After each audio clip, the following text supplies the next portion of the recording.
Welcome and thank you for joining CivilNet. Today we'll be discussing a documentary movie. It's called by Robert Davtyan and it's called Referendum Rewind. I think the title speaks for itself. It's about the 2015 referendum in Armenia that decided that the country would go from a presidential to a parliamentary system. And here are, Take camera here.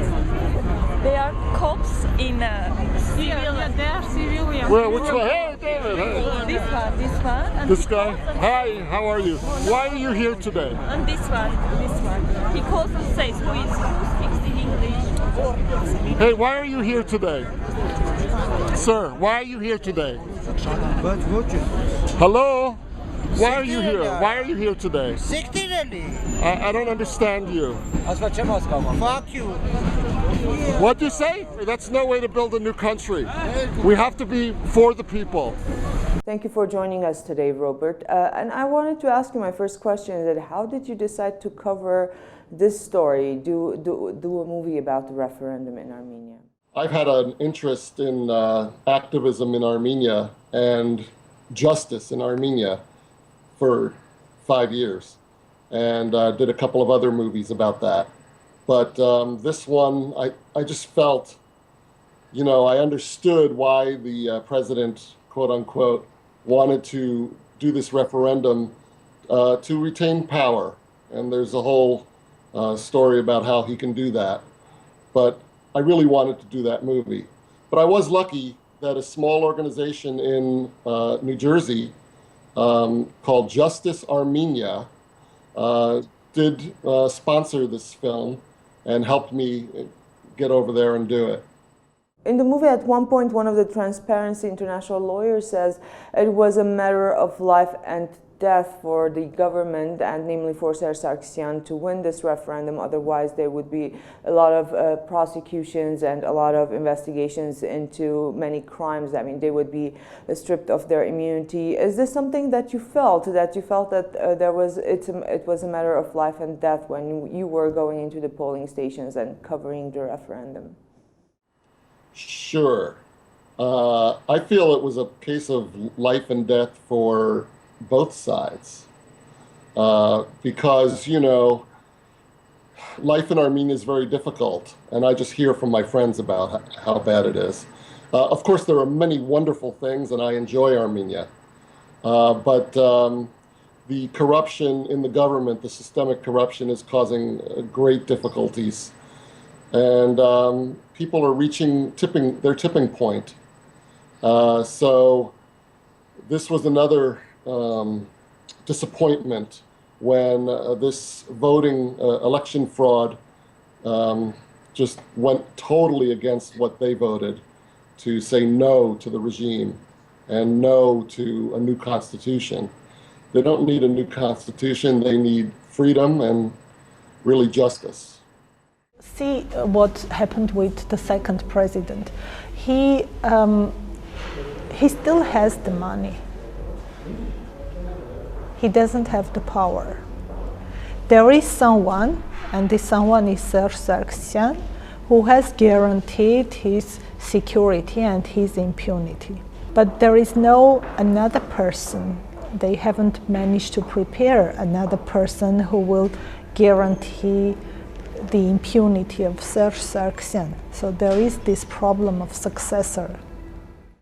Well, I see that a lot of people that were featured in your movie, Garo Yarnoukian and Gevorg Safarian, are currently in custody. However, a movie that filming, I think, finished almost a year ago. They were still there, they were still protesting. For a movie filmmaker, director, to see your subjects in custody, I don't know what goes through your head at this point. Gevorg Safarian is a great, strong activist. And I feel, I didn't know him very well, but seeing him protest and try to gather people on the street to join them, he had powerful words. And I also feel that the regime saw that in him and said, we have to stop him because he has a real personality that can bring people together. So they they have him in custody, and I think it's illegal what they're doing. And same with Garo Yevnukyan. He is a friend of mine. Just a week before he was arrested, I was in his home enjoying a nice shrimp dinner, and it was just awful. It's just awful to know that your friend is behind bars, especially when there's really no legal basis for it.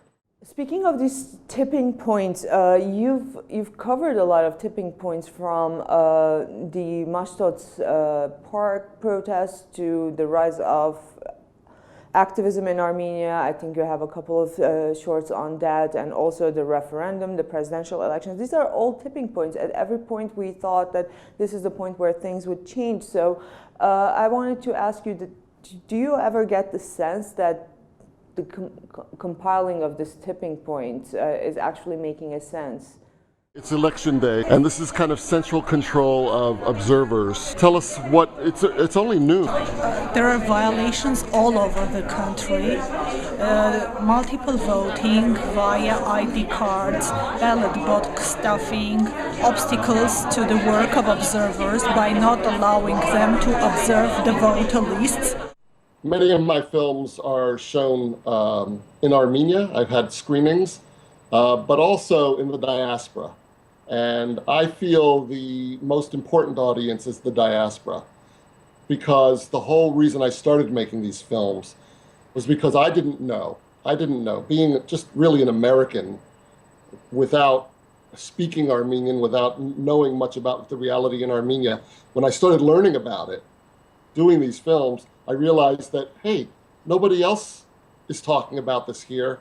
We have to get the information out. So it's really an awareness campaign here in the diaspora. So back to the movie more, like what are the reactions of the viewers? So seeing your other movies and seeing this one, and now I think it premiered in New York, and it's gonna premiere in Los Angeles like in a couple of hours, I guess. So what were the reactions? Did they know? Did they not know? They knew but didn't want to admit the reality. They were surprised. They were angered. I mean, I would like to know how the reactions of the viewers are generally changing. Or maybe they're in denial, or maybe they still want to be complicit with the regime. Maybe they still want to roll out those red carpets when Sarkeesian shows up in Boston, and you know, there's a whole mindset shift that has to happen.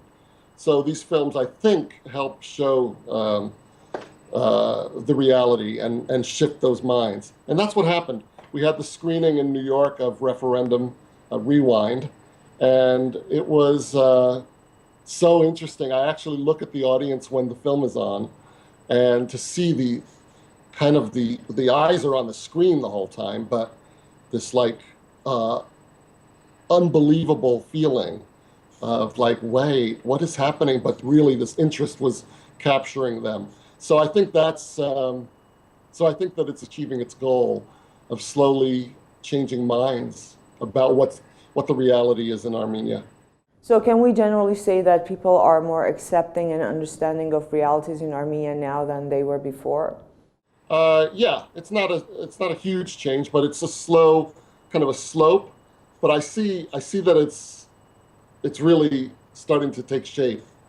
You know, just in this coming parliamentary election, the group called Justice Within Armenia is coming to bring their celebrities to Armenia to be observers. We also, Justice Armenia, the group that sponsored this film, is also bringing a group, and they can be found, by the way, at justicearmenia.org.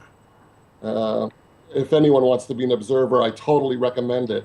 It's an empowering feeling to be a part of building democracy in Armenia. And there'll be thousands of other people, hopefully, working with you.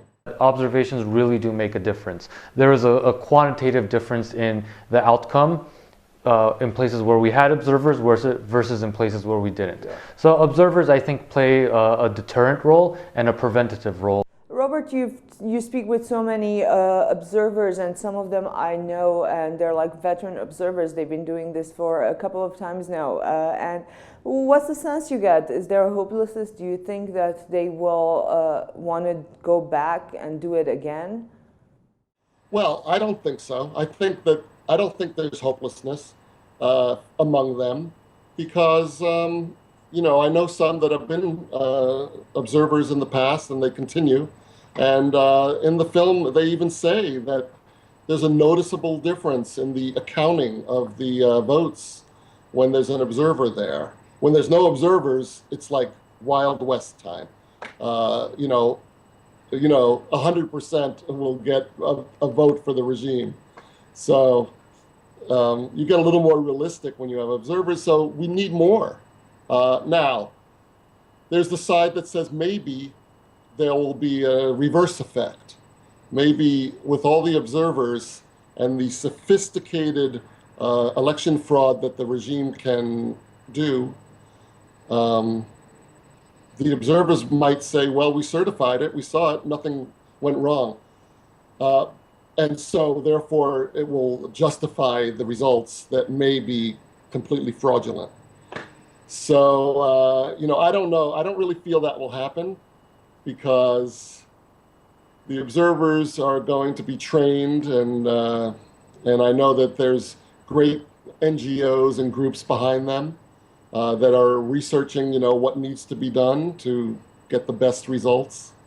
So I think that it's going to be a success. After everything ended and I got that paper with the signatures that this many said no, this many said yes, blah, blah, I shook all of their hands, and they looked at me in my eyes, and I could feel that they were really proud of me. You know, like they were doing it because someone had told them to, and maybe they didn't have an option, but they were really proud that I was brave and that, you know, I was unbiased and I didn't break.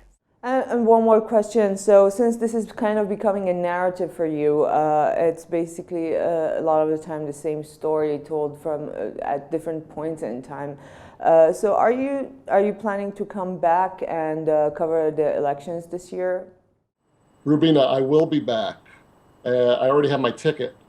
So I'll be there the same time that this group from justicearmenia.org is going on March 29th. As far as, you know, making more movies, I always want to make more movies about justice for my friends in Armenia. That's the reason I do it. But I don't know if I answered your question. I say I want to, but, you know, doing a movie takes time and effort. And so I've already done 2 election fraud movies, and they might be considered similar, sadly.